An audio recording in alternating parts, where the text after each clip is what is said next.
Assalamualaikum warahmatullahi wabarakatuh. Perkenalkan, nama saya Wayani Purnami, NIM 2023161008. Saya dari Prodi Seni Pertunjukan kelas 1A. Baik, yang terhormat dosen pembimbing Dr. Haji Hendra Wijaya, Sarjana Agama, Magister Pendidikan Islam, serta seluruh teman-teman yang saya sayangi.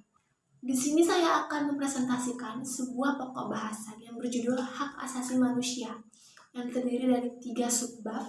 Yang pertama, konsep-konsep dan sejarah perkembangan HAM.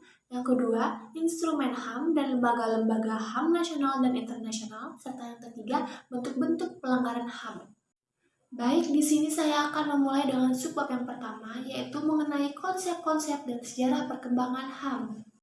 Pada umumnya terdapat 3 prinsip dasar HAM, yaitu yang pertama, prinsip keadilan atau equity, di mana di dalamnya menyangkut kesetaraan atau equality, non-diskriminasi, kesetaraan dalam mengakses layanan publik, terbukanya kesempatan setiap orang untuk berpartisipasi. Yang kedua, prinsip martabat atau dignity, serta yang ketiga, prinsip humanity. HAM ada sejak manusia ada, karena syarat untuk memiliki HAM hanya ada satu, yaitu ia adalah manusia. Secara historis terjadi perubahan HAM secara konseptual maupun HAM sebagai suatu aturan yang dikeluarkan oleh negara yang mempunyai kekuatan mengikat dan memaksa. Secara konseptual terdapat 2 paham berkenaan dengan HAM, yaitu universalisme dan partikularisme. Kedua konsep ini cenderung ditempatkan secara diametral. Secara historis, gagasan tentang HAM banyak dihubungkan dengan pengalaman sejarah masyarakat barat. HAM merupakan unsur utama negara hukum, karenanya merupakan keharusan bagi penyelenggara negara untuk melindungi HAM. Pemerintahan yang demokratis harus menetapkan pelindungan HAM sebagai salah satu tujuan penting yang tidak dapat diabaikan. Negara yang demokratis selalu menempatkan perlindungan, penegakan, dan pengembangan HAM dalam berbagai tindakan.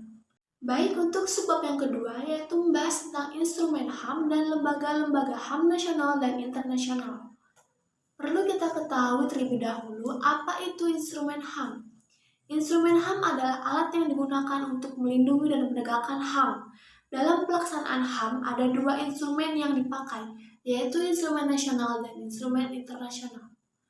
Instrumen nasional mencakup Undang-Undang 1945 beserta amandemennya, yaitu yang pertama, TAP MPR nomor 17 MPR 1998, yang kedua, Undang-Undang nomor 39 tahun 1999 tentang hak asasi manusia, yang ketiga, Undang-Undang nomor 26 tahun 2000 tentang pengadilan HAM, yang keempat, Undang-Undang nomor 40 tahun 2008 tentang penghapusan diskriminasi ras dan etnis, yang kelima, Undang-Undang nomor 7 tahun 2012 tentang penanganan konflik sosial, serta yang keenam, peraturan perundang-undangan nasional lainnya yang terkait.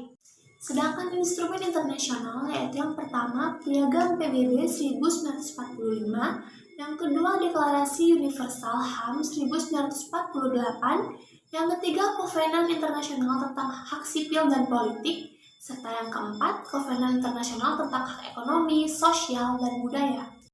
Untuk lembaga-lembaga HAM nasional dan internasional terdiri dari Komnas HAM, Pengadilan HAM, Lembaga Bantuan Hukum atau LBH, Komisi Kebenaran dan Rekonsiliasi atau KKR, Komisi Perlindungan Anak Indonesia, serta Kepolisian Negara Republik Indonesia. Baik, kita lanjut ke subbab yang ketiga, yaitu membahas mengenai bentuk-bentuk pelanggaran HAM. Pelanggaran HAM dibagi menjadi 2, yaitu pelanggaran HAM ringan dan pelanggaran HAM berat. Pelanggaran HAM ringan adalah pelanggaran yang tidak mengancam nyawa seseorang, tetapi merugikan orang tersebut. Macam-macam bentuk pelanggaran HAM ringan adalah sebagai berikut. Yang pertama, melakukan penganiayaan. Yang kedua, melakukan hal yang dapat mencemarkan nama baik seseorang. Yang ketiga, melakukan aksi kekerasan dengan pemukulan. Yang keempat, mengambil hak atau barang milik orang lain. Serta yang kelima, melakukan pencemaran lingkungan. Sedangkan pelanggaran HAM berat adalah pelanggaran yang mengakibatkan timbulnya perbuatan pidana terhadap raga, jiwa, martabat, peradaban, dan sumber daya kehidupan manusia. Menurut Undang-Undang nomor 26 tahun 2000, Pelanggaran HAM berat terbagi menjadi dua, yaitu kejahatan genosida dan kejahatan terhadap kemanusiaan. Kejahatan genosida adalah setiap perbuatan yang dilakukan dengan maksud menghancurkan atau memusnahkan seluruh atau sebagian kelompok bangsa, ras, etnis, dan agama. Contoh kejahatan genosida yang pertama, membunuh anggota kelompok. Yang kedua, mengakibatkan penderitaan fisik atau mental yang berat terhadap anggota-anggota kelompok. Yang ketiga, memindahkan secara paksa anak-anak dari kelompok tertentu ke kelompok lain, dan lain sebagainya. Kejahatan kemanusiaan adalah perbuatan yang dilakukan sebagai bagian dari serangan yang meluas atau sistematik.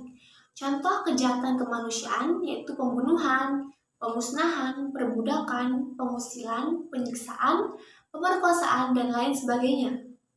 Baik, dari materi yang telah saya paparkan tadi dapat diambil kesimpulan bahwa hak asasi manusia adalah sebuah konsep hukum dan normatif yang menyatakan bahwa manusia memiliki hak yang melekat pada dirinya karena ia adalah seorang manusia. Hak asasi manusia berlaku kapan saja, di mana saja, dan kepada siapa saja sehingga sifatnya universal.